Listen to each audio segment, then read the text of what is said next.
Welcome back to You Don't Know Squat. We are here on our third week of the core training series, and now we're going to be discussing what really ties the core training in is the back extension. Well, we're going to look at a prone cobra, Supermans from a dynamic or utilization of repetitions, and then also we're going to take a look at what we call back hypers with a twist.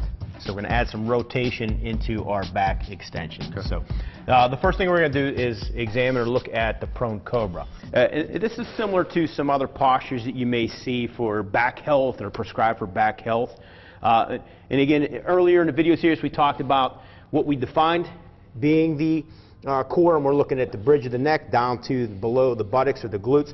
So what I want Coach Rick to think about doing is first we're going to keep our thumbs up, where he's going to focus on contracting the shoulder blades and trying to just lift his chest off of the floor to whatever his level of conditioning and degree of flexibility through the extension is going to allow him. Don't try to overextend yourself. That puts yourself in a position for potential injury.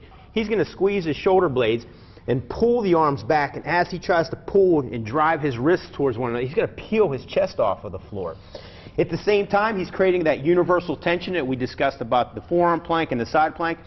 His buttocks or his glutes are squeezed. He's got tension through the legs, and the feet are slightly lifted off the ground back here. Okay? And we're just going to hold this, depending upon your level of conditioning. It could be 5 seconds, could be 10 to 15 seconds.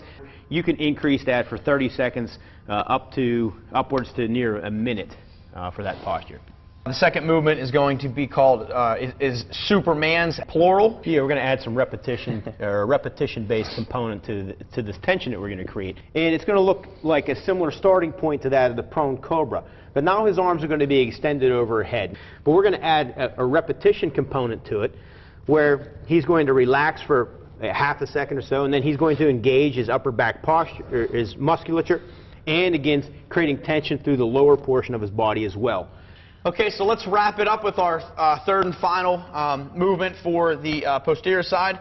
This is going to be the back hypers, and the back hyper is back hypers with a twist, correct? Yeah. This is where you're going to add the most difficulty to the movement. He's not going to interlock his fingers. He's just going to kind of hold them at the side back by his ear. All right, this is just a reference point.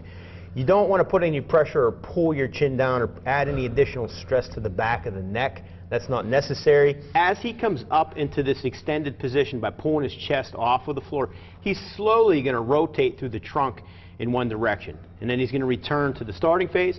He's going to pull himself back up and then rotate in the opposite direction. All right?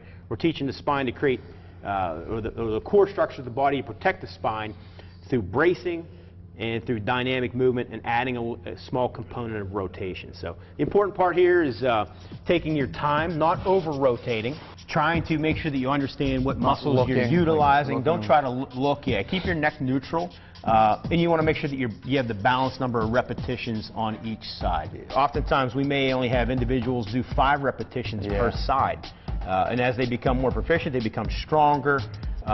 They may do anywhere upwards to 15 repetitions per side. Thanks everyone for watching You Don't Know Squat in our core video training series.